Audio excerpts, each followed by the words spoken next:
Entonces estamos en Hechos capítulo 7.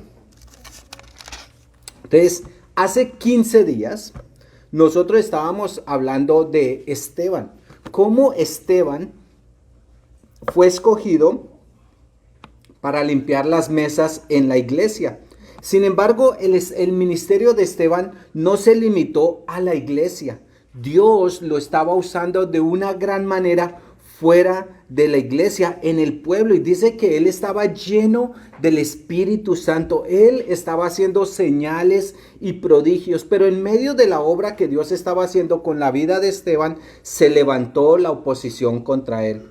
Fue acusado de blasfemia y llevado al Sanedrín, llevado a juicio. Mientras las personas colocaban sus ojos en Esteban para condenarlo, para juzgarlo, nos dice la palabra de Dios que su rostro brillaba. La presencia de Dios estaba ahí con Esteban. Esteban no estaba solo. Entonces hoy el capítulo 7 es el juicio contra Esteban.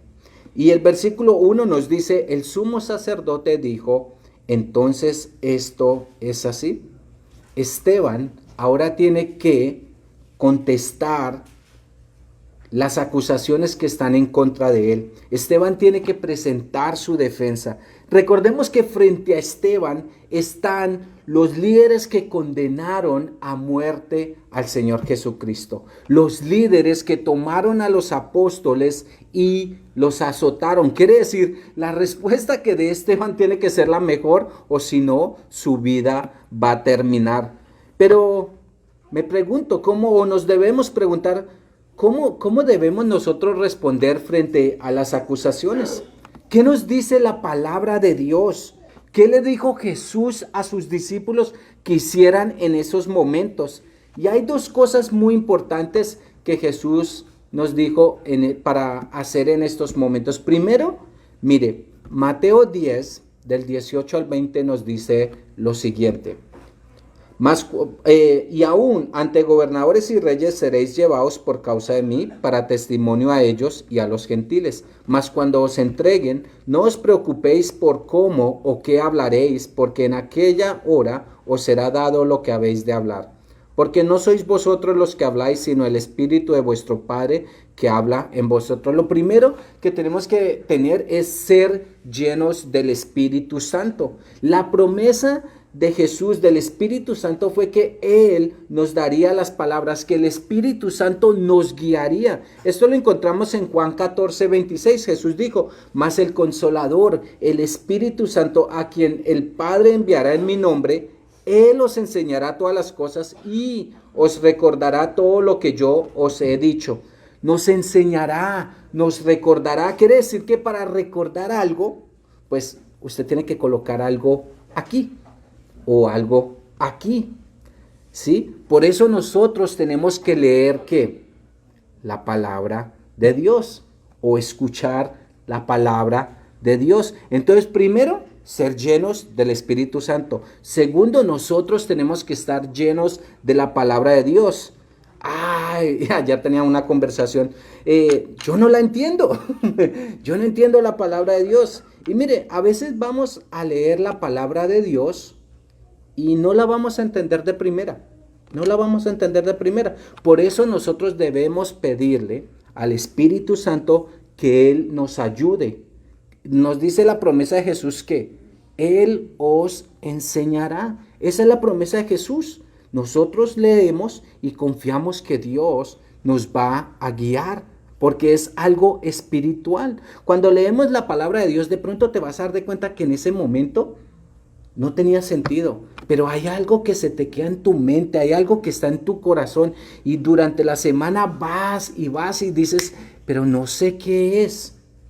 Sucede algo, ¿y qué pasa? Ahora sí entiendo por qué Dios puso esa palabra ahí. Y a veces ni siquiera es para nosotros. A veces tú estás hablando con un hermano, con una persona, estás orando por alguien y le dices, mira, esto es lo que yo leí en la palabra de Dios, y es exactamente lo que esa persona necesitaba. Eso es la palabra de Dios, es algo vivo, es algo espiritual, no es algo que nosotros podemos manejar como queramos. Necesitamos al Espíritu Santo para entenderla. La palabra de Dios es viva, ¿sí? Entonces vamos a ver cómo Esteban estaba lleno del Espíritu Santo y va a empezar a hablar la palabra de Dios. Entonces vamos a leer del versículo 2 al 8. Y le dijo: varones, hermanos y padres, oíd, el Dios de la gloria apareció a nuestro padre Abraham, estando en Mesopotamia, antes que morase en Aram. Y le dijo: sal de tu tierra y de tu parentela, y ve a la tierra que yo te mostraré. Entonces salió de la tierra de los caldeos, y habitó en Aram, y de allí, muerto su padre, Dios le trasladó a esta tierra en la cual vosotros habitáis ahora. Y no le dio herencia en ella, ni aun para asentar un pie, pero le prometió que le daría en posesión y a su descendencia después de él, cuando él aún no tenía hijo. Y le dijo Dios así, que su descendencia sería extranjera en tierra ajena, y que los reduciría a servidumbre y los maltrataría por 400 años. Mas yo juzgaré, dijo Dios, a la nación de la cual serán siervos, y después de esto saldrán y me servirán en este lugar. Y le dio el pacto de la circuncisión, y así Abraham engendró a Isaac y le circuncidó al 8º día, e Isaac a Jacob y Jacob a los 12 patriarcas. De pronto ahora usted dice: sí, ve, es que yo no entiendo todo lo que me acabo de leer, pero mire, vamos por partes. Esteban va a dar un sermón, una enseñanza que va a ir desde Abraham hasta su tiempo, y va a hacer énfasis en dos puntos generales. Primero, que Dios siempre se ha mostrado a favor de su pueblo. Dios ama a su nación. Pero el segundo punto es que la nación o su pueblo siempre ha rechazado sus palabras. Aquí comienza con Abraham, Isaac, Jacob. Ellos son los patriarcas de la nación de Israel. Ellos son los padres de la nación. Y mire cómo comenzó la nación. Dice el versículo 2 que Dios se le apareció a Abraham. Todo comenzó por parte de Dios. La nación de Israel comenzó su existencia. ¿Por qué? Porque Dios quiso. Estaba en el corazón de Dios. Abraham vivía en la tierra de Ur de los Caldeos. Era una nación pagana. Pero Dios, que es grande en misericordia, en amor, llamó a Abraham y le dijo que ven.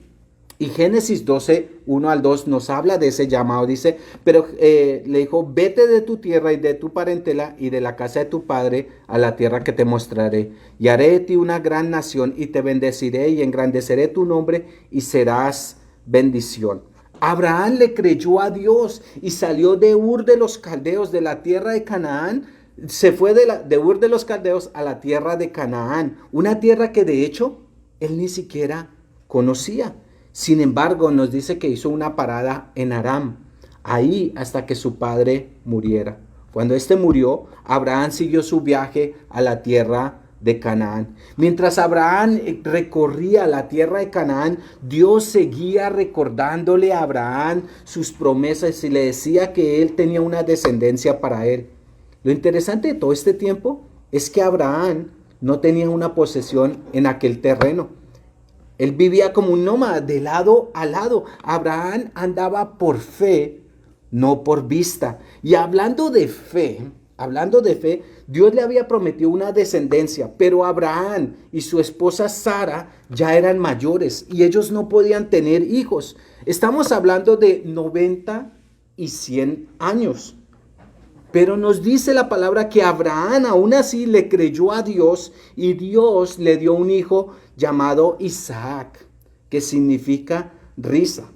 Pues me imagino que cuando Abraham le decía a las personas: no, Dios me va a dar un hijo, Dios me va a dar un hijo, y todos: no, pobre el Señor, pobre viejito, no, pero si ya con 100 años, no, eso es mucha fe de este viejito. Y con Sara, no, pues Sara, tan queridos los abuelitos muy queridos. Pero eso es lo que significa Isaac, risa. De hecho, cuando Sara le dijeron: Sara, vas a tener un hijo, se rió, que era imposible. Pero nos dice que Abraham le creyó. ¿Y qué pasó? Dios cumplió su promesa. Ellos tuvieron un hijo y de Isaac vino Jacob y de Jacob vinieron las 12 tribus de Israel que forman la nación de Israel. ¿Qué dijo más Dios acerca de la nación? El versículo 6 y 7 de hecho nos dice, y le dijo Dios así, que su descendencia sería extranjera en tierra ajena y que los reduciría a servidumbre y los maltratarían por 400 años. Mas yo juzgaré, dijo Dios, a la nación de la cual serán siervos y después de esto saldrán y me servirán en este lugar. Esto fue exactamente lo que sucedió con la nación. Fue puesta en esclavitud, pero Dios tenía un plan. Dios llamó a la existencia a la nación de la nada. Pero Dios también sostendría a la nación, Dios la guardaría.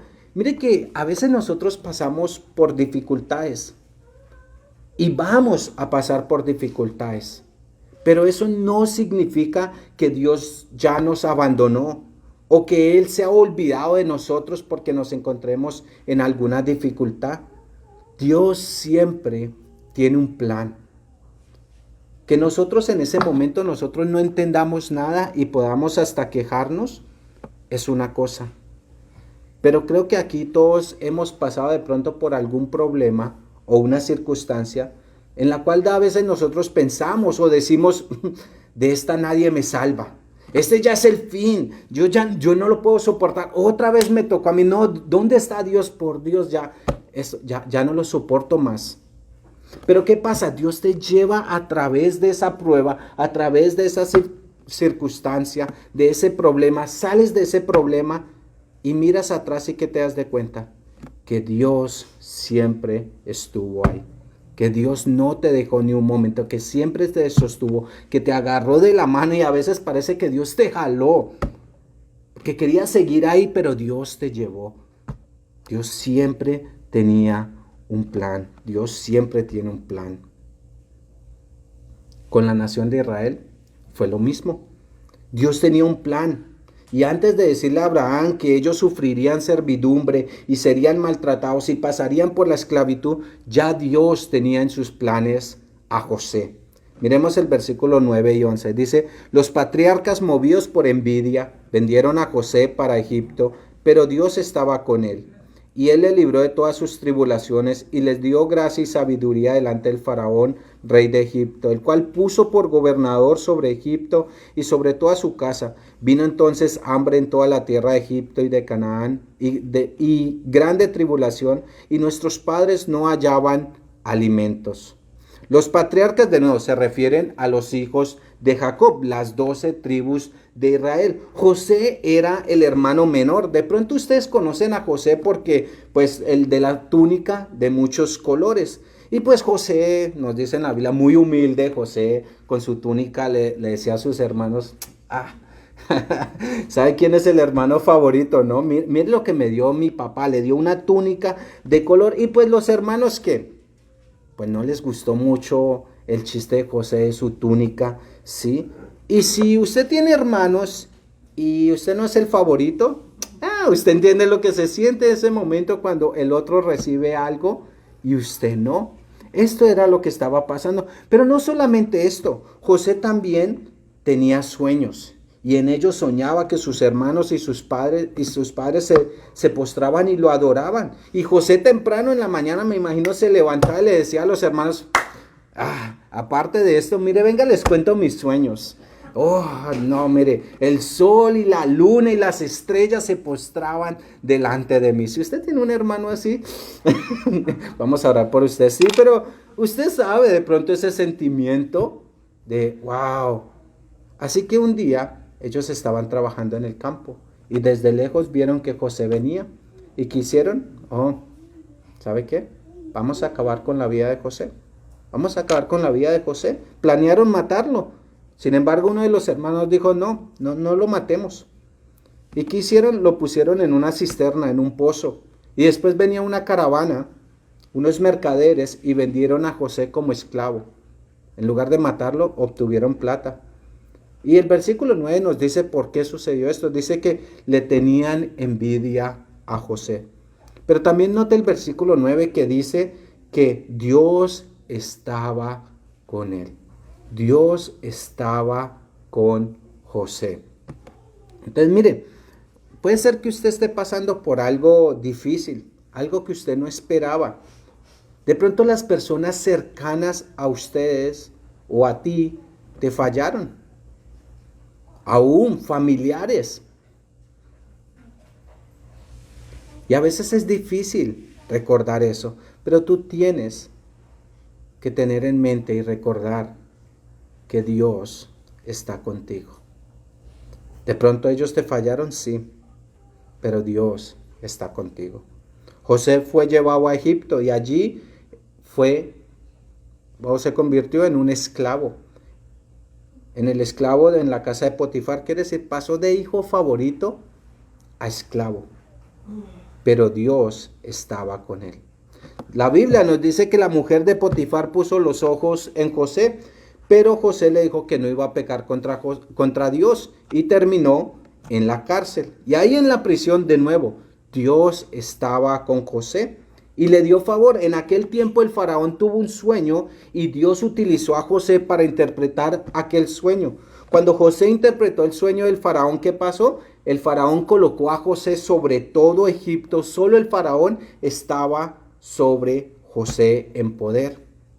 Y esto nos da paso al versículo 11 que dice: vino entonces hambre en toda la tierra de Egipto y de Canaán, y grande tribulación, y nuestros padres no hallaban alimento. El sueño del faraón hablaba de 7 años de prosperidad y 7 años de hambruna sobre la tierra. El trabajo de José era el almacenar y administrar el alimento. Mientras Dios trabajaba en la vida de José y hacía lo que tenía en plan con la vida de José, nos dice que Jacob y sus hijos, los patriarcas, no tenían que comer. La hambruna fue por toda la tierra. El versículo 12 al 16 nos dice: cuando oyó Jacob que había trigo en Egipto, envió a nuestros padres la primera vez. Y la segunda vez José se dio a conocer a sus hermanos, y fue manifestado a Faraón el linaje de José. Y enviando José hizo venir a su padre Jacob y a toda su parentela en número de 75 personas. Así descendió Jacob a Egipto, donde murió él y también nuestros padres, los cuales fueron trasladados a Siquem y puestos en el sepulcro que a precio de dinero compró Abraham de los hijos de Hamor en Siquem. Aquí está la clave para entender el sermón de Esteban. ¿Qué pasó la primera vez que José estuvo con sus hermanos? Fue rechazado. Fue rechazado. José fue vendido como esclavo. Le tenían envidia a José. Pero la segunda vez, sus hermanos lo recibieron, se postraron. La familia de José fue a Egipto y allí encontraron alimentos. Y hay varios detalles de las historias que estoy contando y de las que voy a seguir contando que no las voy a colocar simplemente pues por tiempo. Pero llega un punto donde José muere, donde sus hermanos llegan y piensan que José, cuando se dan de cuenta que es José el que vendieron como esclavo y ahora es el que reina en Egipto y ellos van a pedir pan, ellos piensan que José se va a vengar, que eso era lo más obvio, que José les iba a pagar con la misma moneda. Y después, cuando muere el papá, ahí sí era peor, porque dijeron, bueno, ahora sí que va a ser José. Pero mire, esta fue la respuesta de José.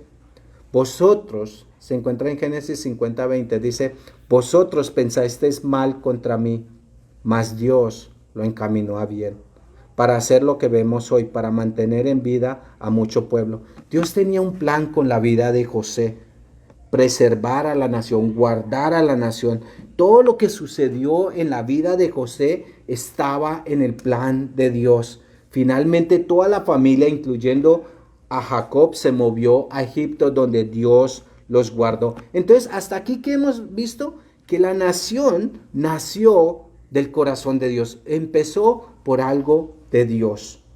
Pero Dios también utilizó a José, ¿para qué? Para guardar a la nación. No solo la creó, ahora vemos que la protege.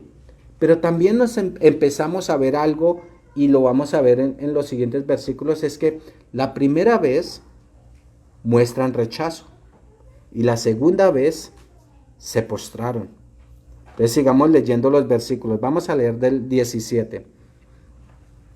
Pero cuando se acercaba el tiempo de la promesa, que Dios había jurado a Abraham, el pueblo creció y se multiplicó en Egipto, hasta que se levantó en Egipto otro rey que no conocía a José.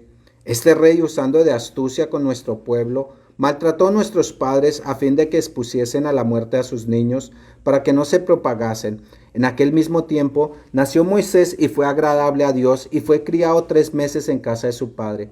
Pero siendo expuesto a la muerte, la hija del faraón le recogió y le crió como a hijo suyo.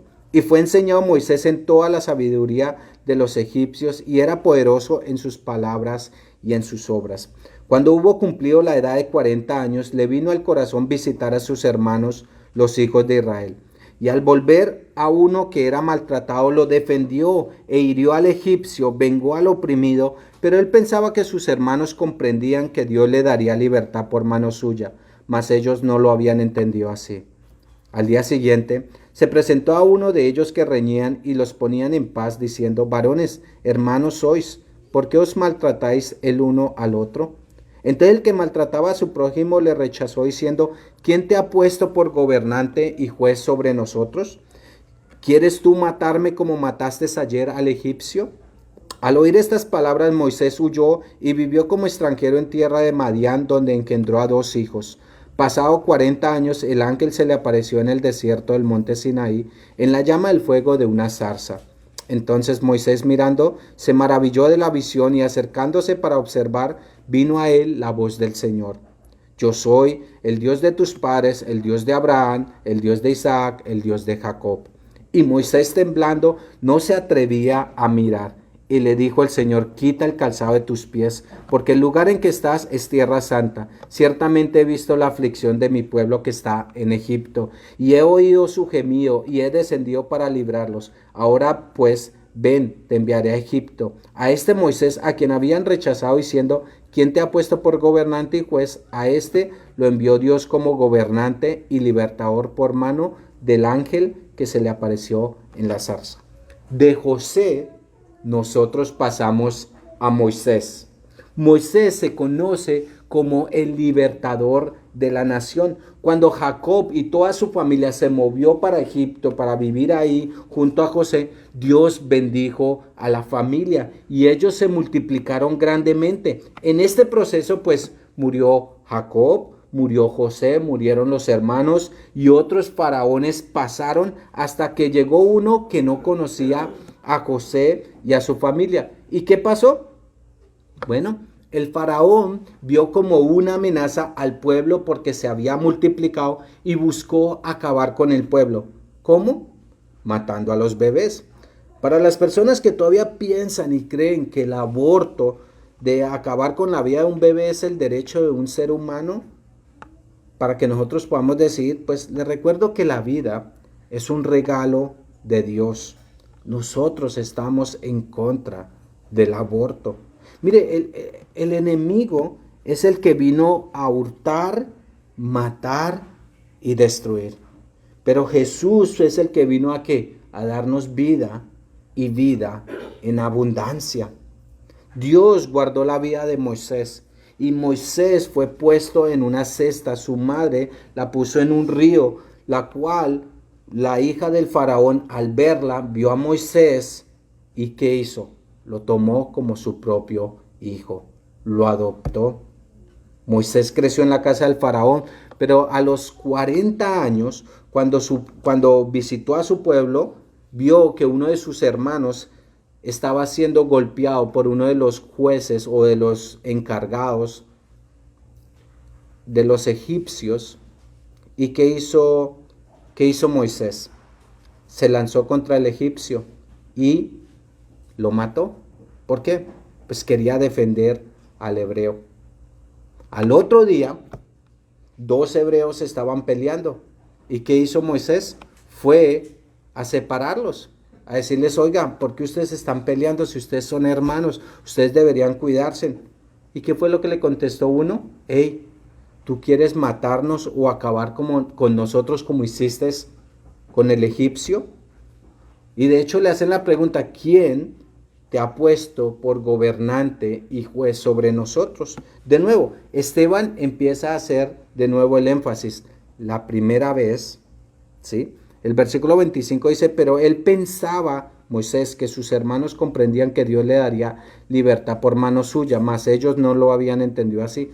Ellos no aceptaron a Moisés y Moisés tuvo que huir. Y después de otros 40 años, Dios volvió a aparecérsele a Moisés en el desierto, en medio de la zarza ardiente. Y mire, esto quiere decir que Moisés ya tenía 80 años. Mire, nunca es tarde para servir al Señor. Ni muy joven, ni muy mayor. Siempre es un buen tiempo para servir a Dios. Dios le dijo a Moisés, yo soy el Dios de Abraham, de Isaac, de Jacob, y lo envió a Egipto. ¿Para qué? Para rescatar o sacar a su pueblo de la esclavitud. Y el versículo 36 nos dice, este lo sacó habiendo hecho prodigios y señales en la tierra de Egipto y en el mar Rojo y en el desierto por 40 años. Pero mire el versículo 35. A este Moisés, a quien habían rechazado diciendo, ¿quién te ha puesto por gobernante y juez? A este lo envió Dios como gobernante y libertador por mano del ángel que se le apareció en la zarza. Una vez más, Esteban hace el énfasis de que Moisés la primera vez que pasó fue rechazado por su pueblo. Su pueblo no entendió, pero la segunda vez que pasó, lo recibieron. Entonces tenemos una nación que empezó por Dios. Tenemos a una nación la cual Dios utilizó a José para guardar a la nación. Y ahora tenemos a Moisés, un hombre que Dios utilizó para liberar a la nación. Pero también nos hemos dado cuenta de algo y es que la primera vez lo rechazan, la segunda vez lo aceptan. Seguimos leyendo. Yo sé que el capítulo 7 es largo, pero ahí vamos. Este Moisés es el que dijo a los hijos de Israel, profeta os levantará el Señor vuestro Dios entre vuestros hermanos, como a mí, a él oiréis. Este es aquel Moisés que estuvo en la congregación en el desierto, con el ángel que le hablaba en el monte Sinaí, y con nuestros padres, y que recibió las palabras de vida que darnos, al cual nuestros padres no quisieron obedecer, sino que le desecharon y en sus corazones se volvieron a Egipto. Cuando dijeron a Aarón, haznos dioses que vayan delante de nosotros, porque a este Moisés que nos sacó de la tierra de Egipto, no sabemos qué le haya acontecido. Entonces hicieron un becerro y ofrecieron sacrificios al ídolo, y en las obras de sus manos se regocijaron. Y Dios se apartó y los entregó a que rindiesen culto al ejército del cielo, como está escrito en el libro de los profetas. ¿Acaso me ofrecisteis víctimas y sacrificios en el desierto por 40 años, casa de Israel? Antes bien llevasteis el tabernáculo de Moloc y las estrellas de vuestro dios Renfán, figuras que os hicisteis para adorarlas. Os transportaré pues más allá de Babilonia. ¿Qué hizo Dios con la nación? Aparte de liberarlas, Dios les dio la ley. Dice, les dio las palabras de vida, el versículo 38. ¿Qué hizo el pueblo con las palabras de Dios?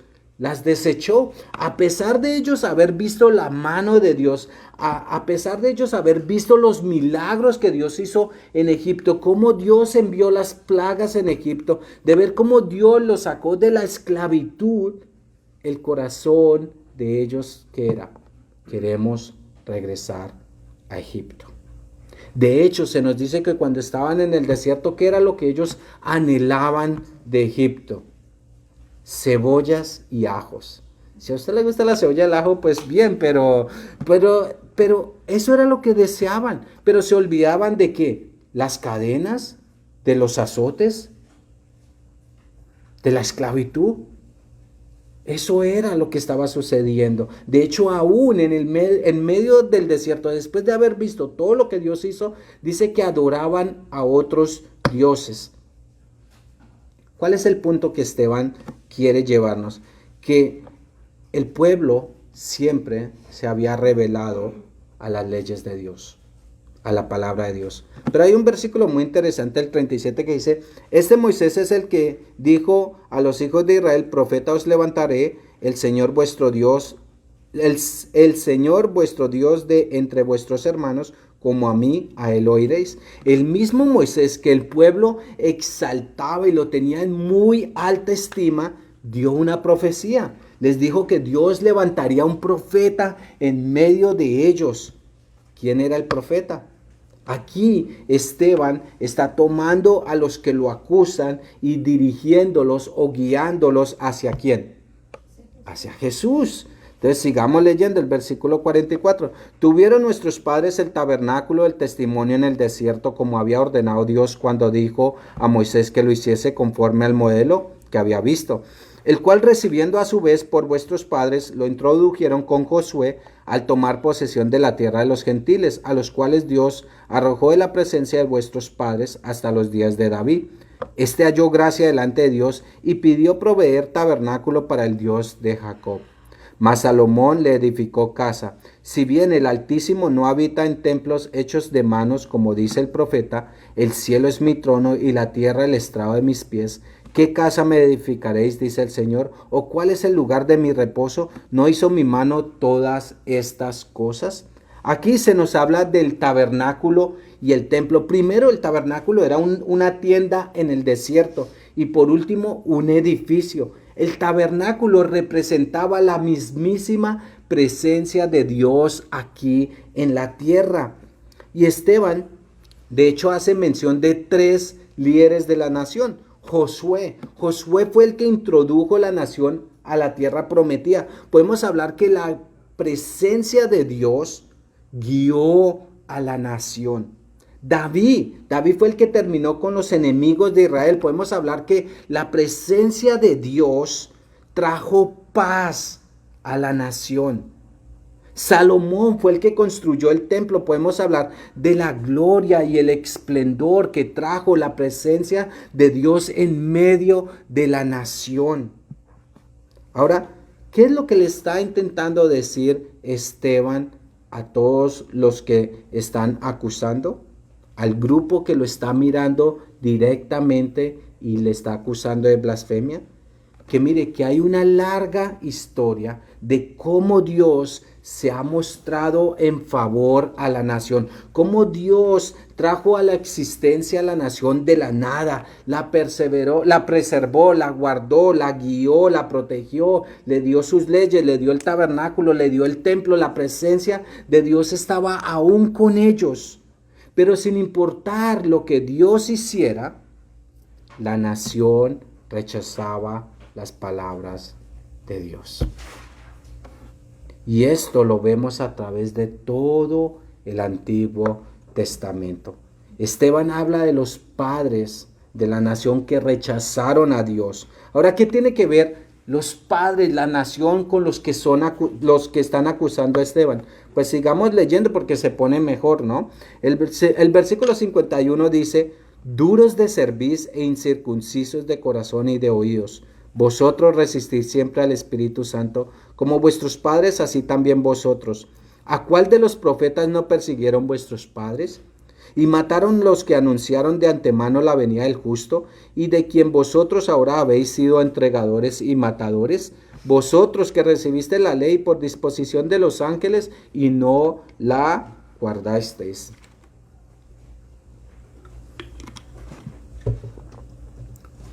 Dice uno, derecho, sí, a la cabeza. Mire, Esteban les dice la verdad.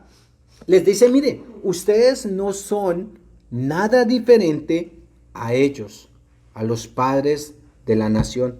Ustedes también resisten al Espíritu Santo. Y la muestra más grande es que ellos mismos habían mandado a matar ¿a quién? Al justo. Ellos fueron los que condenaron a muerte a Jesús. Usted recuerda cuando Jesús fue presentado, Pilato presentó a Jesús delante del pueblo, delante de los líderes. ¿Y qué fue lo que Pilato dijo? Pilato dijo, mire, yo no hallo nada culpable en este hombre. En otras palabras, Pilato dijo, este hombre es justo. Es justo. ¿Y qué respondieron los líderes en ese tiempo?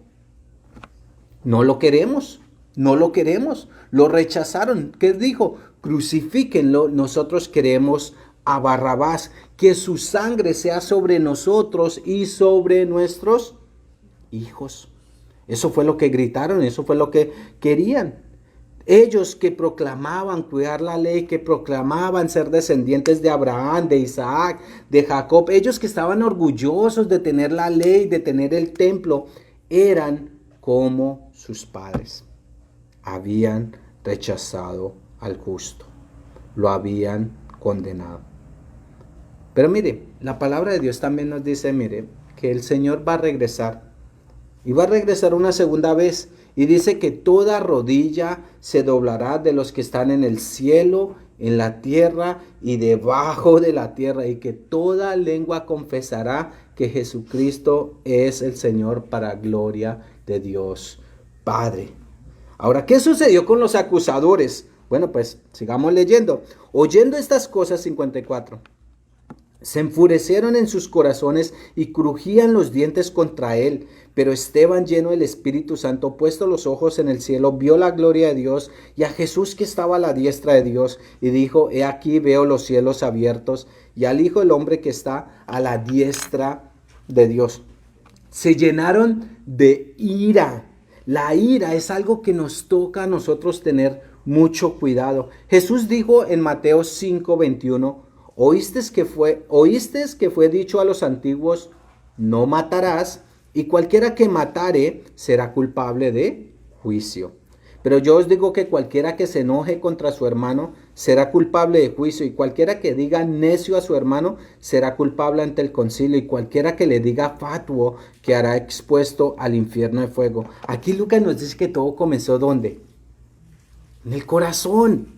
En el corazón. La ira no comienza acá afuera, es algo que viene de aquí adentro del corazón. Se enfurecieron en lo más profundo de su corazón, y después ese odio que había aquí, ¿qué fue? Fue visible. ¿Qué hicieron? Mostraron sus dientes. No sé si lo mostraron así, pero sí, no sé cómo así. Cuando usted está bravo, usted entiende lo que le digo, ¿no? Pronto usted no muestra sus dientes, muestra los puños, no sé, pero la rabia, el odio fue visible. Y esa rabia que sentía del corazón a actuar, mire lo que los llevó a hacer. El versículo 57 al 58. Entonces ellos, dando grandes voces, se taparon los oídos, como niños chiquitos, y arremetieron a una contra él, y echándole fuera de la ciudad, le apedrearon. Apedrearon a Esteban. Esa ira los llevó a tomar piedras y matar a un inocente. Una persona que se deja llevar por la ira es capaz de acabar con la vida de una persona. Mire que los líderes no comenzaron con piedras en las manos. Todo comenzó ¿dónde? En el corazón. En el corazón. El lugar que a veces dicen: no, Dios conoce mi corazón. Pues ahí es donde nace todo. Ahí es donde nace todo. Y por eso nos toca a nosotros tener mucho cuidado con la ira. Lo contrario de la ira, pues, es ser uno lleno del Espíritu Santo. Dominio propio. Y miremos a Esteban, que por más difícil que fuera la situación, mire cómo él actuó. Y el versículo 59 dice: y apedreaban a Esteban mientras él invocaba y decía: Señor Jesús, recibe mi espíritu. Y puesto de rodillas clamó a gran voz: Señor, no les tomes en cuenta este pecado. Y habiendo dicho esto, murió. ¿Se nos dice que Esteban estaba maldiciendo a todos los que le estaban lanzando piedras? No, ni siquiera se nos dice que Esteban estaba pidiendo: Señor, líbrame. No, Esteban estaba en paz. Él sabía dónde iba. Segunda de Corintios 5:8 nos dice que ausente en el cuerpo es estar presente con el Señor. Esteban sabía que iba para la presencia de Dios. Y el Señor, y dice: Señor, recibe mi espíritu. Completa paz, totalmente contrario a la ira. Y hay algo que me gustó mucho cuando estaba leyendo la Biblia. Yo tengo una en inglés y en español. Pero el versículo 55 dice que vio que Jesús estaba a la diestra de Dios. Pero leyéndola en inglés, o la Biblia de las Américas, dice que vio a Jesús de pie a la diestra de Dios. Y esto es muy importante porque sabemos que Jesús está a la diestra del Padre gobernando. Pero aquí Esteban, cuando alza sus ojos y mira al cielo, ve a Jesús ¿qué? De pie. De pie. Mire, Esteban se paró firme en la verdad. no negó al Señor Jesucristo a pesar de que su vida estaba en peligro. Y cuando él mira al cielo, el Señor también es como si se levantara para que darle la bienvenida, decirle yo estoy contigo, sí. Lo mismo, Esteban no estaba solo en ese momento de dificultad, el Señor estaba ahí. Esteban lo vio. Mire, nosotros vivimos en un tiempo ahora que todo es, la verdad es algo que siempre dicen es relativo. No hay una verdad absoluta y nadie quiere proclamar una verdad absoluta. Nadie se quiere parar en la verdad y decir, mire, esto es lo que dice la palabra de Dios, esta es la verdad. Pero Jesús fue el que dijo, yo soy la verdad y nadie viene al Padre si no es por mí. Esa es la verdad. Esteban fue fiel hasta el final, un verdadero discípulo, un verdadero testigo del Señor Jesucristo. Y esto me recuerda mucho cuando estaba leyendo estos versículos a lo que encontramos en Mateo 10:33. Es un versículo fuerte, pero dice, y a cualquiera que me niegue delante de los hombres, yo también le negaré delante de mi Padre que está en los cielos. Así que mire, ¿cómo estás hoy? ¿Estás lleno del Espíritu Santo y de su palabra? Tal como vemos a Esteban aquí. Y de pronto si usted piensa, pero es que Esteban está en la Biblia, Esteban era especial. No, recuerden que Esteban ya lo hemos visto como por 3 domingos. ¿Y quién era Esteban? ¿El que limpiaba qué? Las mesas, el que servía, el que abría la puerta, el que ayudaba con el padre, el que ayudaba con el... Ese era Esteban. Y fue fiel hasta el final. Entonces, mire, o de pronto tú estás como los líderes religiosos, duro de corazón, resistiendo al Espíritu, resistiendo a la verdad, diciendo que eres creyente, pero viviendo totalmente diferente a la palabra de Dios, rechazando sus mandatos.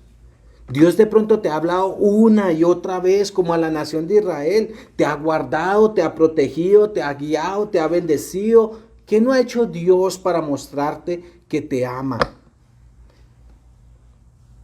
Pero aún así, lo rechazas.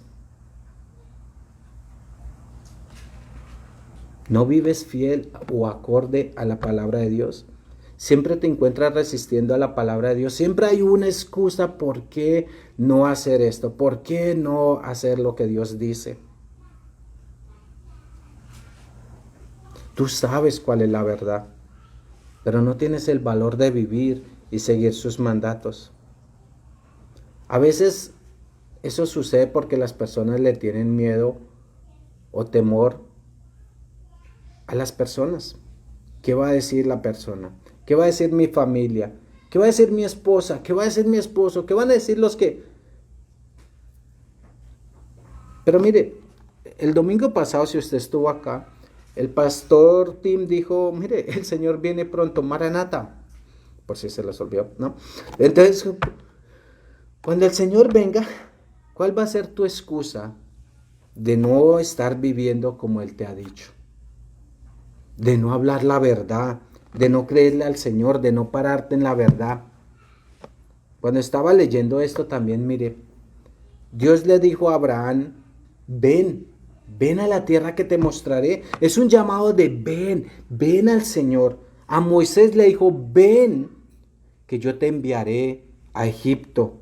Con José vemos que Dios lo liberó de sus tribulaciones, le dio gracia, le dio sabiduría y Dios estaba con José. De pronto hoy Dios te está diciendo a ti, ven, no endurezcas tu corazón, rinde tu vida al Señor. Cree en las promesas que Dios te ha dado, camina en su verdad, Él va a estar contigo. A Abraham le dijo, oye, ven. Y Abraham, ¿qué hizo? Dejó todo atrás y lo siguió.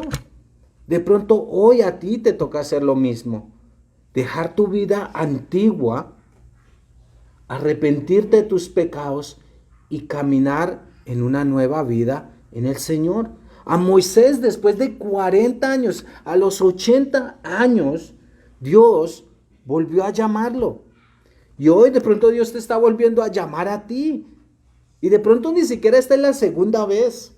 De pronto esto ya va como 20 y si más pierdes la cuenta de, oh, no, eso es cuántas veces, es como diario y multiplicando, pero ¿cuántas veces te tiene que llamar el Señor para que tú sigas su llamado? ¿Qué vas a hacer frente a ese llamado? Esteban escuchó ese llamado, respondió y fue fiel hasta el final. Mire, seguir a Cristo es la bendición más grande que tenemos, pero también es la responsabilidad más grande.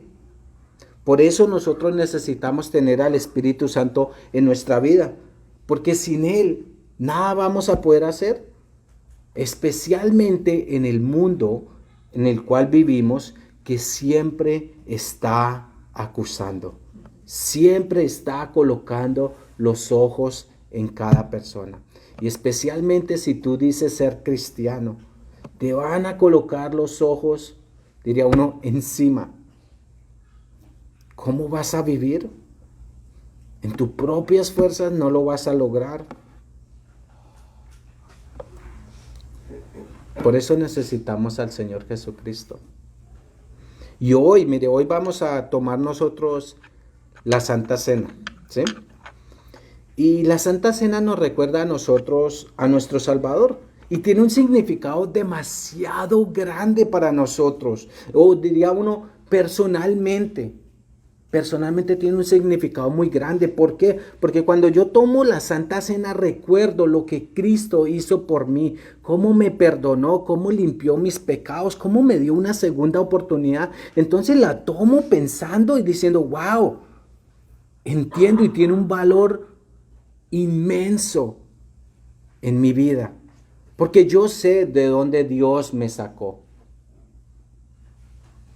Yo lo sé. Por eso cuando tomo la Santa Cena, tiene un valor inmenso. Y probablemente si tú eres un seguidor del Señor Jesucristo, para ti también la Santa Cena tiene un significado muy grande.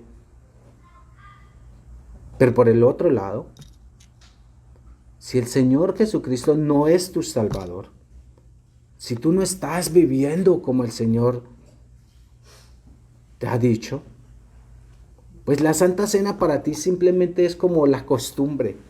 Ah, pues domingo tocó tomar la Santa Cena y ya, pues sí. Pero nosotros cuando tú tomas la Santa Cena recuerdas lo que Cristo hizo por ti. Todo lo que ha hecho por ti, todo lo que te demostró. Dice la palabra de Dios que envió a su Hijo a morir en la cruz. ¿Por qué? Porque te ama. Ahí en la cruz lo dio todo por ti. Y aún como la nación de Israel, creo que Dios te ha mostrado una y otra vez cuánto te ama. Entonces hoy, antes de tomar la Santa Cena, si nosotros tenemos que arreglar las cosas con Dios, hey, tómate un momento, arregla tu vida con Dios. La Biblia nos dice que si nosotros confesamos nuestros pecados, Él es fiel y justo. ¿Para qué? Para perdonarnos. Y no solamente eso, nos dice, y limpiarnos de ¿qué? Toda maldad. A veces no podemos decir, ay Señor, maldad, el pecado es maldad. Pero el Señor puede aún limpiarlo. Entonces, si tú nunca has aceptado al Señor Jesucristo y dices, bueno, pues hoy es el día. Hoy es el día. La palabra de Dios nos dice que no endurezcamos nuestro corazón cuando escuchemos. Y si hoy de pronto tú has estado alejado de las cosas de Dios y dices, no, pues yo necesito en serio arreglar las cosas con Dios, pues este es el momento. Vamos a tomar un minuto en silencio y ahí donde tú estás, Dios conoce tu corazón, Dios conoce tu vida.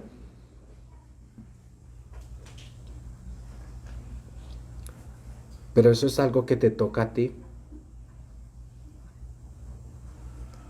Eso es algo tuyo. Entonces, toma un momento y vamos a orar y después sí tomamos la Santa Cena.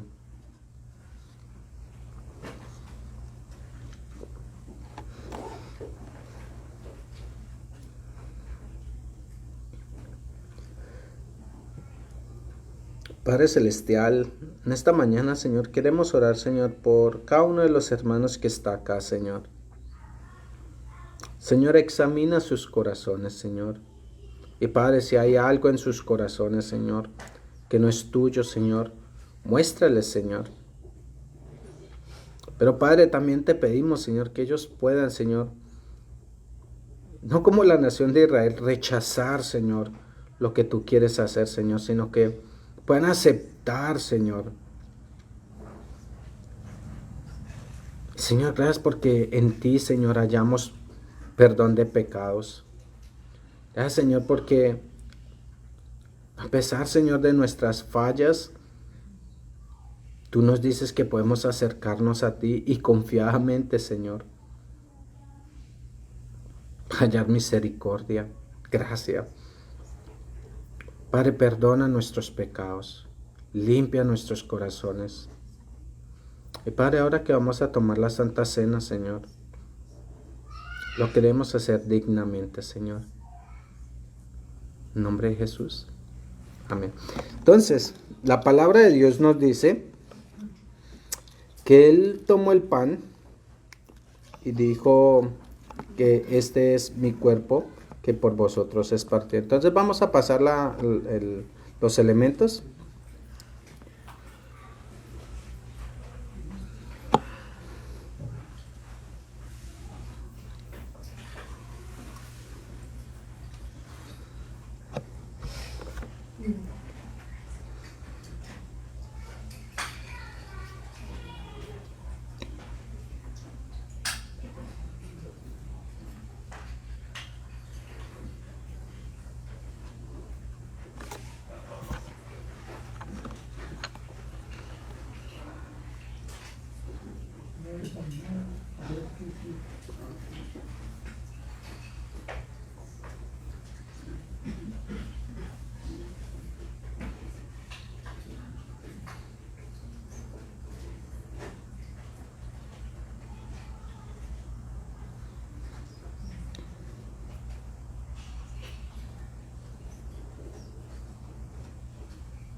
Cuando nosotros tomamos el pan, nosotros recordamos el sacrificio de Jesús en la cruz.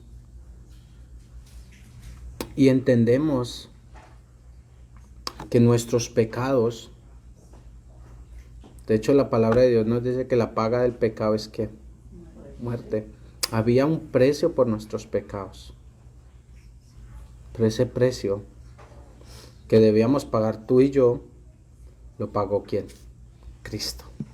En la cruz. Y por eso cuando lo tomamos decimos, gracias Padre. Gracias porque tú pagaste ese precio por mí en la cruz. Entonces vamos ahora y tomamos el pan. Padre, gracias Señor por el sacrificio en la cruz, Señor. Gracias porque ahí nuestros pecados fueron clavados, Señor. Ahí en la cruz nuestra vida, Señor, quedó ahí. Gracias, Padre, porque sabemos que tú resucitaste, Señor, y nos diste nueva vida, Señor. Somos una nueva creación, Señor. Pero entendemos claramente, Señor, que sin la cruz, nada de eso hubiera sido posible. Gracias, Padre, por enviar a tu Hijo morir en la cruz por nuestros pecados. En nombre de Jesús. Amén. Entonces tomamos el pan.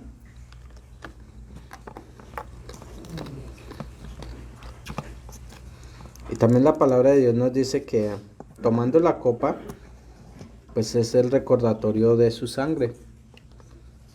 No solo pagó por nuestros pecados, pero también nos limpió. Y que tú estés limpio, que estés sin pecado, te da la oportunidad de acercarte al Padre. Por eso Jesús dijo, yo soy el camino, la verdad y la vida. Tenemos el acceso al Padre. Pero de nuevo, esa limpieza tuvo un precio, su sangre en la cruz. En la cruz derramó su sangre, ¿para qué? Para limpiarnos de nuestros pecados. Y de nuevo, la palabra de Dios nos dice que al que mucho se le perdona es porque mucho se le ama. Y yo entiendo que Dios me perdonó mucho, más de lo que puedo llegar a imaginar. Pero esto fue su sangre, fue el costo de que yo hoy pueda decir esas palabras. He sido perdonado. He sido perdonado. Estoy libre de pecado y tengo la esperanza de salvación. Pero eso es por la sangre, por lo que Cristo hizo en la cruz. De lo contrario, no podría pararme acá y decir, soy salvo. Pero ese precio lo pagó. Entonces vamos a orar. Padre, gracias Señor por perdonarnos, Señor, por limpiarnos, Señor. Cuando nosotros, Señor, no teníamos ninguna esperanza, Señor. Cuando nadie daba nada, Señor, ahí estabas tú. Y en la cruz, Señor, derramaste hasta la última gota para limpiarnos, Señor, de nuestros pecados. Gracias, Padre. En nombre de Jesús.